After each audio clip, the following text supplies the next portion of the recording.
Council meeting for the City of Highland Park, Illinois, April 28th, 2025. Will the clerk please call the roll? Councilmember Bruckman? Here. Councilmember Ross? Here. Councilmember Tapia? Present. Councilmember Littlewer? Here. Councilmember Stone? Here. Councilmember Bloomberg? Here. Mayor Rotering? Here, we have a quorum to establish that it is indeed Councilmember Tapia on the phone. I will once again ask you, what is the best sport? Well, football, the real football. Okay, it is absolutely him. With that, My apologies, we just need to confirm no one has a objection to. anybody objecting to a football living council member joining us over the phone? No. Thanks very much, Corporation Council, appreciate it. All please rise for the Pledge of Allegiance. I pledge allegiance to the flag of the United States of America and to the republic for which it stands, one nation, under God, indivisible, with liberty and justice for all. We have a motion to approve the minutes of the City Council meeting held April 14th, 2025 as amended. So moved. Is there a second? Second. All in favor, say aye. Aye. Aye. Present. Present. Okay, so we still have a majority approving the minutes, so we're good to go. Thank you. All right. May I have a motion to approve the warrant list? No, there's other minutes. There are other minutes, sorry. Also, approval of the minutes of the closed session of the regular City Council meeting, April 14th, 2025. So moved. Second. All in favor, say aye. Aye. Aye. Also present. I'm present. Okay, thank you. Thank you for keeping us on. Now I'm seeking a motion to approve the warrant list. So moved. Second. Any comments or questions on the warrant list? One quick comment. I noticed the Chicago Mosaic School on there, and I was really pleased to hear that they're going to be doing a program in Highland Park. Right. It'll be So, great. that was something I didn't know about, so I thought maybe other people would want to know. Thank you for sharing that. Thank you. We have a motion, we have a second. Will the clerk please call the vote? Councilmember Bruckman? Aye. Councilmember Jewish communities across all sectors. This initiative is led by the Weitzman Museum of American Jewish History, and I'll read the proclamation now. Whereas in 1654, a small ship carrying 23 Jewish refugees sailed into the port of present-day New York City. Fleeing oppression and discrimination, these courageous women and men faced resistance from the colony's leaders. Nevertheless, they secured the right to remain and became the first Jewish communal presence to settle on American soil. In so doing, they expanded the frontier of religious freedoms that would help define the bedrock principles upon which this nation was built.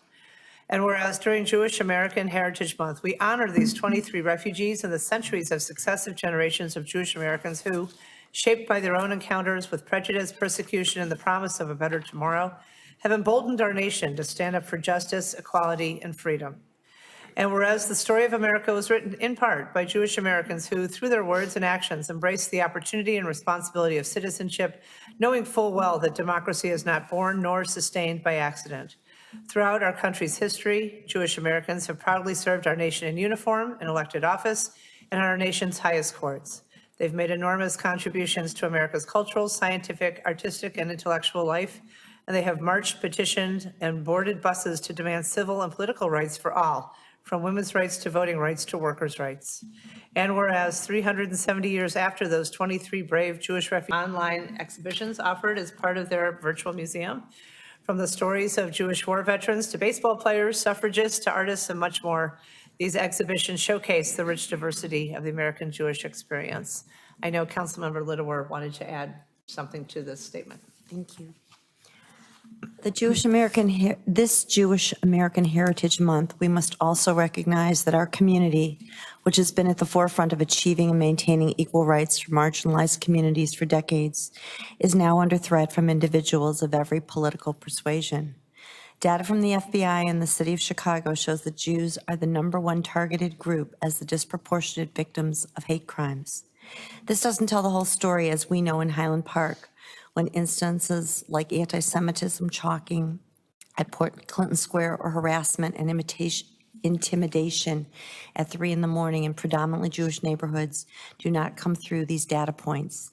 Despite all of this, as a community, we have seen people come together in a way like never before, showing the resilience and the American Jewish community has always shown it in the face of adversity and discrimination.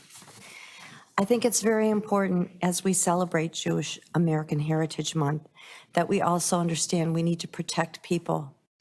There were 9,354 incidents of anti-Semitic assault, harassment, and vandalism across the country in 2024. According to the Anti-Defamation League's annual audit of anti-Semitic incidents, this represents a 5% increase from 2023 already, which was a record-setting year, and a 344% increase over the past 5 years, and 893. 24, the ADL recorded 1,694 anti-Semitic instances on college campuses, which is an 84% higher than 2023 incidents. Campus incidents comprised 18% of all anti-Semitic attacks, which also increased by 19% in public areas.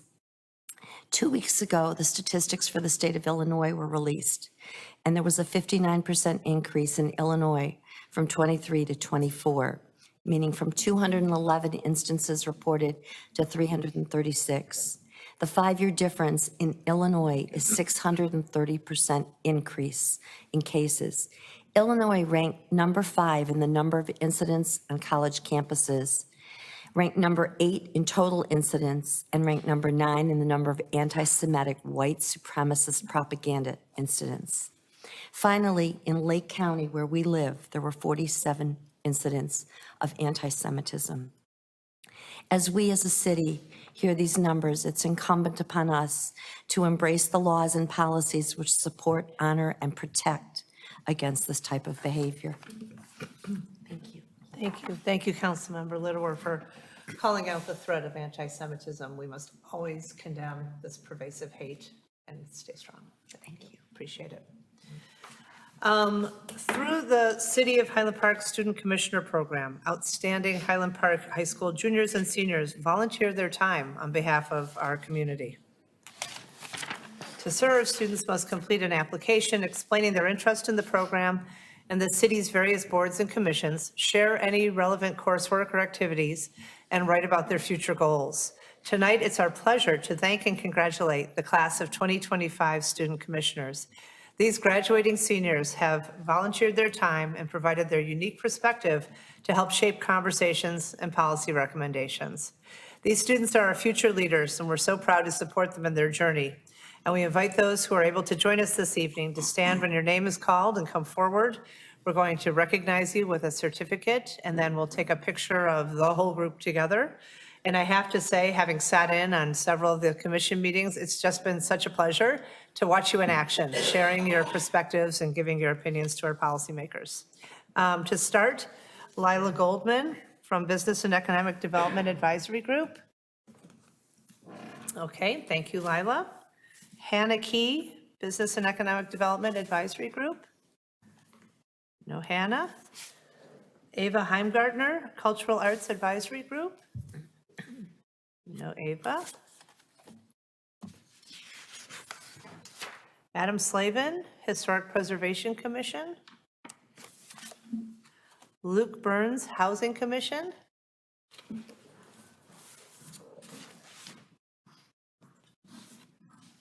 Thank you so much. I appreciate it.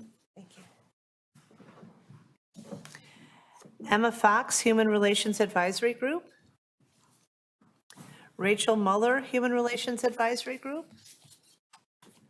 All right. Julia Nathanson, Library Board of Trustees.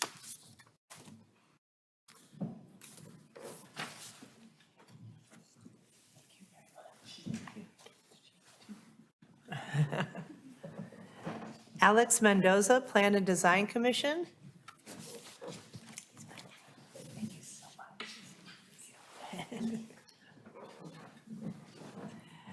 Delia Cashman, Sister Cities Foundation. Jalen Vargas, Sister Cities Foundation.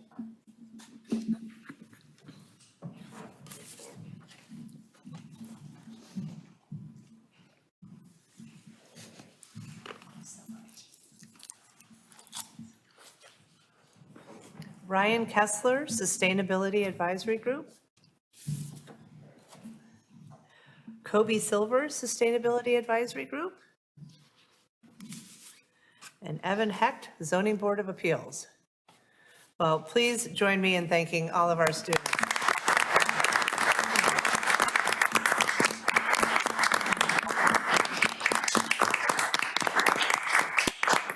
And will you all come up for a quick photo?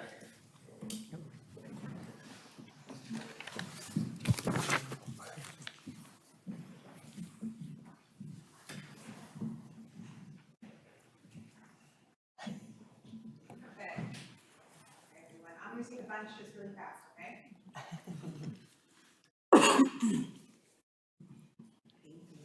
Excellent, thank you.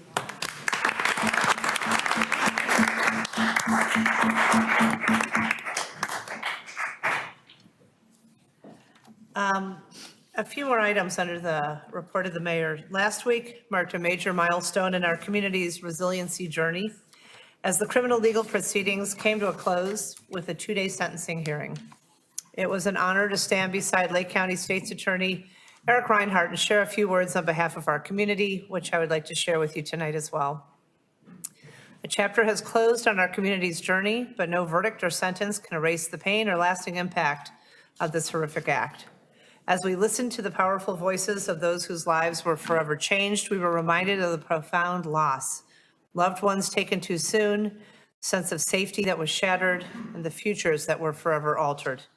Thank you to Lake County State's Attorney Eric Reinhardt and his team for their partnership and tireless pursuit of justice.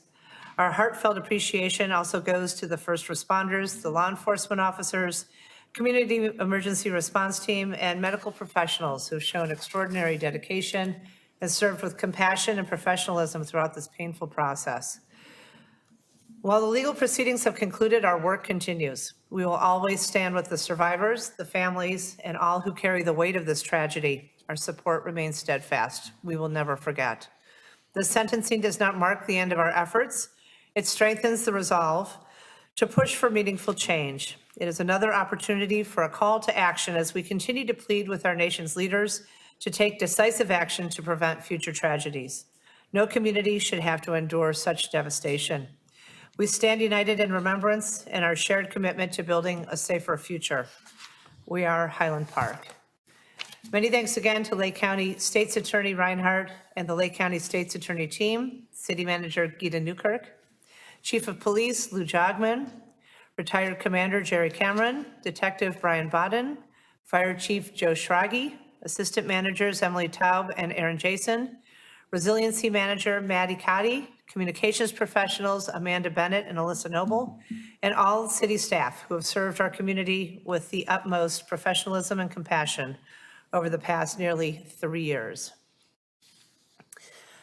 Just an item regarding the place of remembrance location selection. The city has been diligently working to research and plan for a permanent place of remembrance that will provide spaces for reflection, remembrance, and solace, pay tribute to those whose lives were taken, and honor Highland Park's resilience, especially those who were injured. This significant undertaking began in earnest in 2023 when the City Council appointed a working group focused solely on this very important work. As chair, I'd like to recognize our working group, Councilmember Tony Bloomberg, City Manager Gita Newkirk, Resiliency Manager Madeline Cotty, Park District of Highland Park Executive Director Brian Romes, and the Jocelyn Center's Donor Relations Manager Gabby Valverde-Strobin.